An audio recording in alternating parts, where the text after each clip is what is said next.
আসসালামু আলাইকুম। আপনারা সবাই জানেন এসইও কি? এসইও হচ্ছে সার্চ ইঞ্জিন অপটিমাইজেশন। গুগলের টপে আসার জন্য যে পদ্ধতি ফলো করা হয় সেটাই হচ্ছে এসইও বা search engine optimization. SEO basic হচ্ছে, যদি বলি, এসইও হচ্ছে ৩ প্রকার: white hat SEO, grey hat SEO, black hat SEO. আজকে আলোচনা করব হোয়াইট হ্যাট এসইওর মধ্যে থাকা এরিয়া হচ্ছে on page SEO factors. On page এসইওর মধ্যে যে ১৫টা বিষয় মোস্টলি ইম্পর্টেন্ট সেটা হচ্ছে টাইটেল অপটিমাইজেশন। টাইটেলটা হবে হচ্ছে আপনি যে কিওয়ার্ডের উপর কন্টেন্টটা লিখবেন সেটা হচ্ছে আপনার কন্টেন্টের বা ওই পোস্টের টাইটেল। আপনি যে টাইটেলটা ইউজ করতেছেন সেটা মেক শিওর করবেন সেটা আপনি ইউআরএল এ রাখতেছেন কিনা। এটা কিন্তু অনেক ইম্পর্ট্যান্ট। যদি আপনি এই বেসিক জিনিসগুলো ফলো না করেন তাহলে কিন্তু আপনি গুগলের টপ পেজে আসতে পারবেন না। কিওয়ার্ডস, এটা অনেক গুরুত্বপূর্ণ বিষয়। যদি আপনি ভালো মতো কিওয়ার্ড রিসার্চ না করেন, ভালো কিওয়ার্ড চুজ না করেন, আপনি এমন একটা কিওয়ার্ড চুজ করলেন যে কিওয়ার্ডের উপর টপ ওয়েবসাইটগুলো র্যাঙ্কে আছে, যাদের থেকে ভালো কন্টেন্ট আপনি দিতে পারবেন না, তাহলে সেই কিওয়ার্ডের উপর কন্টেন্ট লেখা যাবে না। কন্টেন্ট অপটিমাইজেশন, যে কিওয়ার্ডটা চুজ করলেন সেই কিওয়ার্ডের উপর বেসিস করে পুরো কন্টেন্টটা আপনাকে অপটিমাইজ করতে হবে। ন্যাচারালি যতবার সম্ভব একটা কিওয়ার্ড আপনার কন্টেন্টে আসে ততবার দেওয়ার চেষ্টা করুন। ফোর্স করে কন্টেন্টের ভিতরে কিওয়ার্ড দেওয়ার মানসিকতা থেকে বের হয়ে আসতে হবে। ন্যাচারালি যে কয়বার আসে আপনি চেষ্টা করেন ততবারই রাখার, সেটা 2 বার হতে পারে, 3 বার হতে পারে। হেডার ট্যাগস, হেডার ট্যাগস হচ্ছে H1 tag, H2 tag, H3 tags, যেগুলো আপনার হচ্ছে সাব হেডার হিসেবে কাজ করে।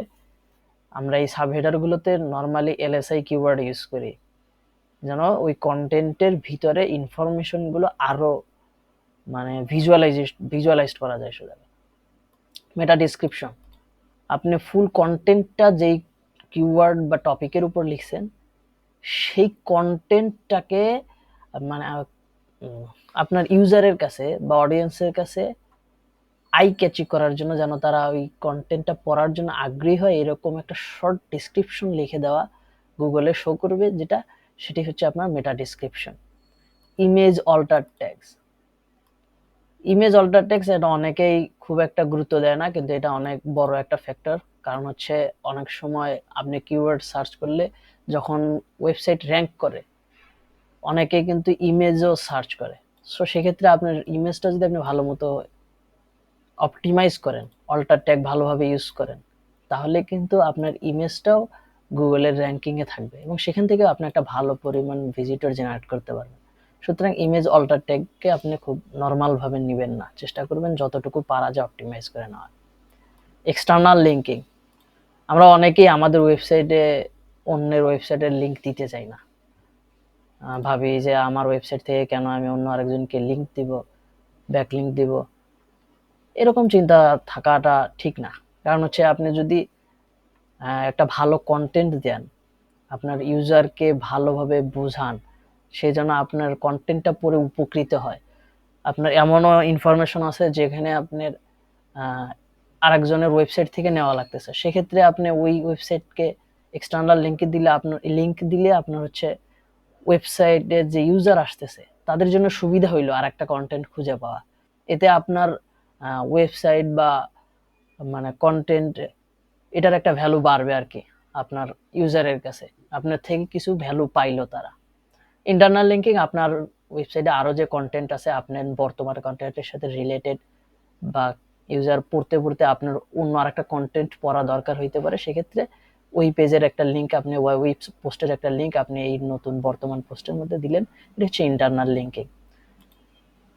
সাইট স্পিড, এটা মোস্ট ইম্পর্টেন্ট, কারণ আপনি যদি ভালোভাবে সাইট আপনার ওয়েবসাইটটাকে অপটিমাইজ না করেন, স্পিড অপটিমাইজ না করেন, আপনার ওয়েবসাইটে ভিজিটর আসলো, আপনার ওয়েবসাইট লোড হইতেই আছে, কিন্তু আপনার হচ্ছে ওয়েবসাইট পুরোপুরি লোড হইতেছে না, আপনার কন্টেন্টটা আপনার ইউজার পড়তে পারতেছে না, সেক্ষেত্রে কিন্তু আপনার ওয়েবসাইট থেকে ইউজার চলে যাবে, যার ফলে আপনার ওয়েবসাইটের কিন্তু বাউন্স রেট বাড়বে, আর বাউন্স রেট বাড়লে কিন্তু ধীরে ধীরে আপনার র্যাঙ্ক ডাউন হওয়া শুরু হবে।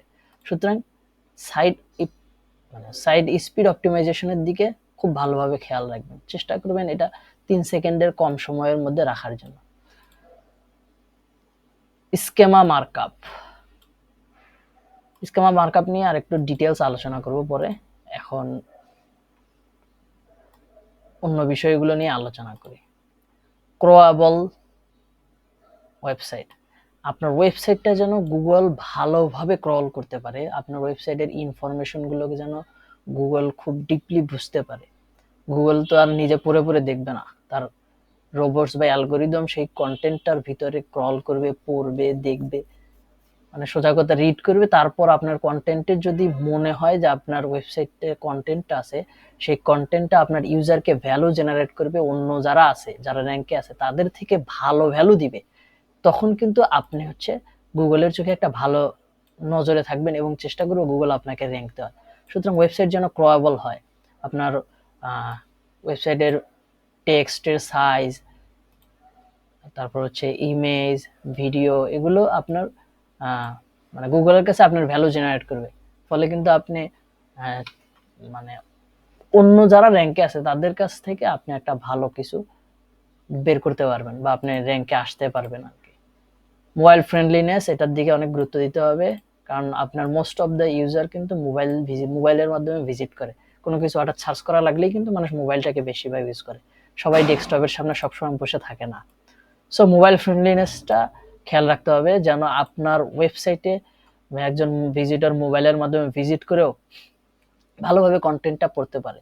এর জন্য আপনি টেক্সট সাইজটা ঠিক রাখার চেষ্টা করবেন। টেক্সট সাইজ চেষ্টা করবেন 18 থেকে 20 এর মধ্যে রাখার, ফলে আপনার টেক্সটের সাইজ মানে পড়তে সুবিধা হবে।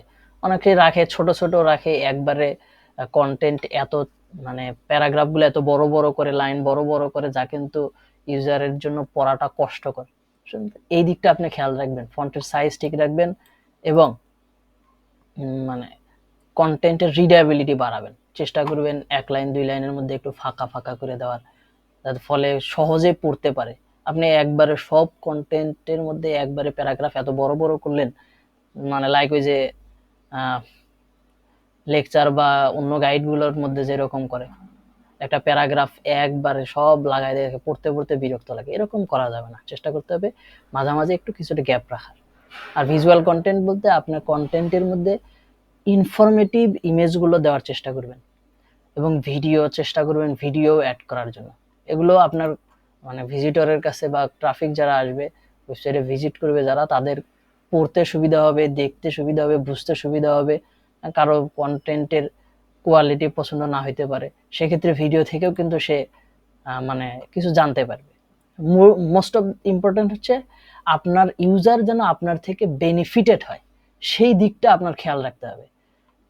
আমি চেষ্টা করব এই প্রত্যেকটা টপিক আলাদা আলাদাভাবে ভিডিও করে দেওয়ার, যাতে আপনাদের সবকিছু আরো ডিটেইলড বুঝতে সুবিধা হয়। চ্যানেলটা সাবস্ক্রাইব করে রাখবেন যাতে এই পরবর্তী ভিডিওগুলো খুব সহজেই পেয়ে যান।